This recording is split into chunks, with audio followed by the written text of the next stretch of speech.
ശബരിമല തീർത്ഥാടനത്തിലെ ഒരു പ്രധാന കർമ്മം 18 പടികൾ ചവിട്ടുക എന്നതാണ്. ഈ 18 പടികൾ നിരവധി സങ്കല്പങ്ങളുടെ പ്രതീകമാണ്. അത് താണ്ടിയെത്തുമ്പോൾ കാണുന്നതോ തത്വമസി എന്ന സന്ദേശവും.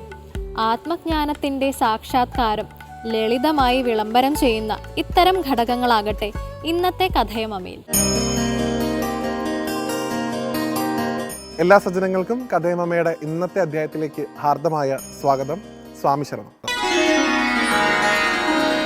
ഭഗവാൻ അയ്യപ്പസ്വാമിയെ വിളിക്കുന്ന ഒരു രൂപമാണ്, പേരാണ് വേദസ്വരൂപൻ അല്ലെങ്കിൽ വേദാന്തമൂർത്തി എന്ന്.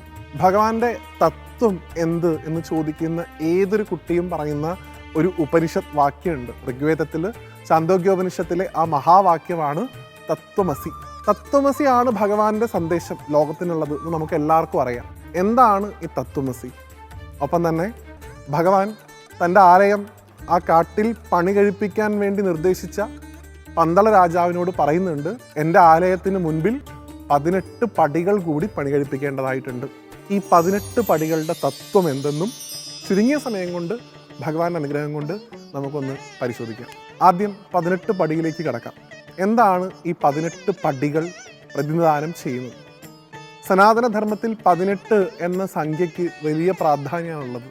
മഹാഭാരത യുദ്ധം 18 ദിവസം നീണ്ടു നിന്നു എന്നാണല്ലോ നമ്മൾ പറയാറുള്ളത്. ഭഗവത്ഗീതയിൽ 18 അധ്യായങ്ങളാണ് ഉള്ളത്. സനാതനധർമ്മത്തിലെ ഏറ്റവും പ്രസിദ്ധമായിട്ടുള്ള മഹാപുരാണങ്ങൾ 18 എണ്ണമാണ്.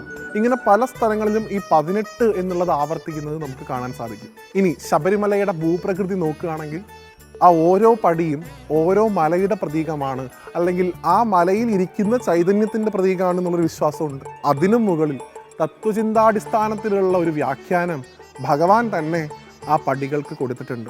ആദ്യത്തെ 5 പടികൾ എന്ന് പറയുന്നത് നമ്മുടെ 5 ഇന്ദ്രിയങ്ങളാണ് എന്നാണ് സങ്കല്പം, പഞ്ചേന്ദ്രിയങ്ങളാണ്. അത് കഴിഞ്ഞു വരുന്ന 8 പടികൾ അഷ്ടരാഗങ്ങളാണ് എന്നാണ് സങ്കല്പം. ഏതൊക്കെയാണ് ഈ അഷ്ടരാഗങ്ങൾ? കാമം, ക്രോധം, ലോഭം, മതം, മാത്സര്യം, ഡംബ്, അഹങ്കാരം. ഇങ്ങനെ 8ഓളം ഭഗവാനോടുള്ള ദൂരം കൂട്ടുന്ന അഷ്ടരാഗങ്ങൾ നമുക്കുണ്ട്. ആ അഷ്ടരാഗങ്ങളാണ് അത് കഴിഞ്ഞുള്ള 8 പടികൾ. അത് കഴിഞ്ഞു വരുന്ന 3 പടികളോ ഭഗവാന്റെ കയ്യിൽ തന്നെ എപ്പോഴും ചിന്മുദ്ര കാണാൻ സാധിക്കും. ഭഗവാൻ സദാസമയവും കയ്യിൽ ധരിക്കുന്ന മുദ്രയാണ് ചിന്മുദ്ര. ഇത് 3 ഗുണങ്ങളെ കാണിക്കുന്നു എന്ന് പറയുന്നു. അതുകൊണ്ട് തന്നെ ആ അഷ്ടരാഗങ്ങൾ കഴിഞ്ഞു വരുന്ന 3 പടികൾ 3 ഗുണങ്ങളെ, ഒരു മനുഷ്യൻ്റെ ഉള്ളിലുള്ള 3 ഗുണങ്ങൾ, സത്വഗുണം, രജോ ഗുണം, തമോ ഗുണം, ഇതിനെയാണ് പ്രതിനിധാനം ചെയ്യുന്നത്. അത് കഴിഞ്ഞു വരുന്ന 17ാമത്തെ പടി അവിദ്യയാണ്, 18ാമത്തെ പടി വിദ്യയാണ് എന്നും സങ്കല്പിക്കുന്നു. ഇങ്ങനെ പഞ്ചേന്ദ്രിയങ്ങളിൽ തുടങ്ങി അഷ്ടരാഗങ്ങളെ വെടിഞ്ഞ് എല്ലാ തരത്തിലുള്ള ത്രിഗുണങ്ങളെയും അതിക്രമിച്ച് അവിദ്യയെ അതിക്രമിച്ച് വിദ്യ നേടുന്ന മനുഷ്യനാണ് യഥാർത്ഥത്തിൽ സ്വാമി ആരാണ് എന്ന് മനസ്സിലാവുള്ളൂ. സ്വാമി ആരാണെന്ന് മനസ്സിലാക്കാൻ വേണ്ടിയാണ് ഭഗവാൻ വരുന്നവരൊക്കെ ആദ്യം തന്നെ ആ മഹാവാക്യം കാണട്ടെ എന്ന് കരുതി ഒരു മഹാത്മാവിനെ കൊണ്ട് അവിടെ അത് എഴുതി വെപ്പിച്ചത്. തത്വമസി ആ വേദശബ്ദമാണ്, ഉപനിഷത്ത് ശബ്ദമാണത്. അത് നീ ആകുന്നു എന്നാണ്. ശ്വേതകേതുവിനോട് അച്ഛനായിട്ടുള്ള മഹർഷി ചോദിക്കുന്നുണ്ട്, 12 വർഷം പഠനം കഴിഞ്ഞു വരുന്ന സമയത്ത്, ഉണ്ണി നീ എന്തൊക്കെ പഠിച്ചു? ഉപനിഷത്തിലുള്ള കഥയാണ്. അദ്ദേഹം പറയും, ഞാൻ ശാസ്ത്രങ്ങൾ പഠിച്ചു, ഞാൻ വേദങ്ങൾ പഠിച്ചു, ഞാൻ ലൗകികമായിട്ടുള്ള ജീവിതം എങ്ങനെ ജീവിക്കണമെന്ന് പഠിച്ചു, ഞാൻ ആത്മീയമായിട്ടുള്ള ജീവിതം എങ്ങനെ ജീവിക്കണമെന്ന് പഠിച്ചു. ഇങ്ങനെയുള്ള കാര്യങ്ങളൊക്കെ പറയുമ്പോൾ എവിടെയോ ഒരു അഹങ്കാരം ശ്വേതകേതുവിന് ഉണ്ടോ എന്ന് ആരുണി മഹർഷിക്ക് തോന്നിയെന്നാണ്. ആ സമയത്ത് അദ്ദേഹം ചോദിച്ചു, എന്താണോ പഠിക്കേണ്ടത് അത് നീ പഠിച്ചിട്ടില്ലല്ലോ ഉണ്ണി. അപ്പോൾ മകൻ താഴ്മയോട് ചോദിക്കുന്നു, എന്താണ് അച്ഛൻ ഞാൻ പഠിക്കാതെ പോയത്? അപ്പോഴാണ് ആ വാക്യം പറയുന്നത്, എന്ത്? തത്വമസി, അത് നീയാകുന്നു. തത് എന്ന ശബ്ദം കൊണ്ട് അത്, ത്വം എന്ന ശബ്ദം കൊണ്ട് നീ, അസി എന്ന ശബ്ദം കൊണ്ട് ആകുന്നു. അത് എന്ന ശബ്ദം കൊണ്ട് അവിടെ വിളിച്ചത് എന്താണ്? രൂപമില്ലാത്ത, ഗുണമില്ലാത്ത, മണമില്ലാത്ത, ബോധമില്ലാത്ത ആത്യന്തികമായിട്ടുള്ള ആ ചിന്തയുണ്ടല്ലോ, ബ്രഹ്മബോധം, ലൗകിക ബോധത്തിൻ്റെയൊക്കെ എത്രയോ മുകളിൽ നിൽക്കുന്ന ആ ബോധം, ഞാൻ ആരാണെന്നുള്ള ബോധം, അതാണ് തത്വമസിയിൽ ആ തത്, അത് എന്ന ശബ്ദം കൊണ്ട് അർത്ഥാക്കിയത്. ത്വം എന്ന് പറയുന്നത് കൊണ്ട് ഇവിടെ ശ്വേതകേതു, നമ്മൾ ഓരോരുത്തരും, നമ്മളൊക്കെ തന്നെ, അസി, അത് നീ ആകുന്നു. നീ എന്താണോ അന്വേഷിച്ച് വന്നത് അത് നീ തന്നെ ആകുന്നു എന്നാണ് ഭഗവാൻ അവിടെ വരുന്ന ആൾക്കാരോടൊക്കെ തന്നെ പറയുന്നത്. നീ എന്താണോ ആത്യന്തികമായിട്ട് കണ്ടെത്താൻ ശ്രമിക്കുന്നത് അതുള്ളത് നിന്നിൽ തന്നെയാണ്. ഞാനിരിക്കുന്നത് നിന്നിൽ തന്നെയാണ്. ഈ അഷ്ടരാഗങ്ങളുള്ളത് നമ്മളിലല്ലേ? ഈ ത്രിഗുണങ്ങളുള്ളത് നമ്മളിലല്ലേ? ഈ അവിദ്യയും വിദ്യയുള്ളത് നമ്മളിലല്ലേ? ഈ പഞ്ചേന്ദ്രിയങ്ങളിൽ നമ്മളല്ലേ. അപ്പോൾ നമ്മുടെ ഈ ശരീരം തന്നെയല്ലേ ഭഗവാന്റെ 18 പടികൾ എന്ന് പറയുന്നത്. അതിൻ്റെ ഉള്ളിലിരിക്കുന്ന ശ്രീകോവിലിരിക്കുന്ന ഭഗവാനെ കാണാൻ എന്ത് ചെയ്യണം? ഈ പടികളൊക്കെ മറികടക്കണം. അതിനെന്ത് വേണം? ആ ഭഗവാനെ മാത്രം മനസ്സിൽ ധ്യാനിച്ചുകൊണ്ടുള്ള വ്രതം വേണം, ചിട്ടയായിട്ടുള്ള ജീവിതം വേണം. വ്രതം എന്നുള്ളതുകൊണ്ട് ഉദ്ദേശിക്കുന്നത് യഥാർത്ഥത്തിൽ ചിട്ടയായിട്ടുള്ള മനസ്സുറപ്പോട് കൂടിയിട്ടുള്ള ജീവിതമാണ്. മറ്റൊരു ചിന്തയിലേക്ക് മനസ്സ് പോകാതെ ഭഗവാനിലേക്ക് മാത്രം ശ്രദ്ധ കേന്ദ്രീകരിച്ചുകൊണ്ട് ജീവിക്കുന്നതിനെയാണ് വ്രതം എന്ന് പറയുന്നത്.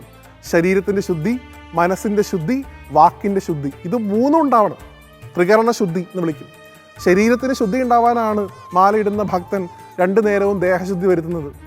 മനസ്സിന് ശുദ്ധി ഉണ്ടാവാനാണ് സദാസമയവും ഭഗവാനെക്കുറിച്ച് ധ്യാനിക്കുന്നത്. വാക്കിന് ശുദ്ധി ഉണ്ടാവാനാണ് ഉറക്കെ ശരണം വിളിക്കുന്നത്.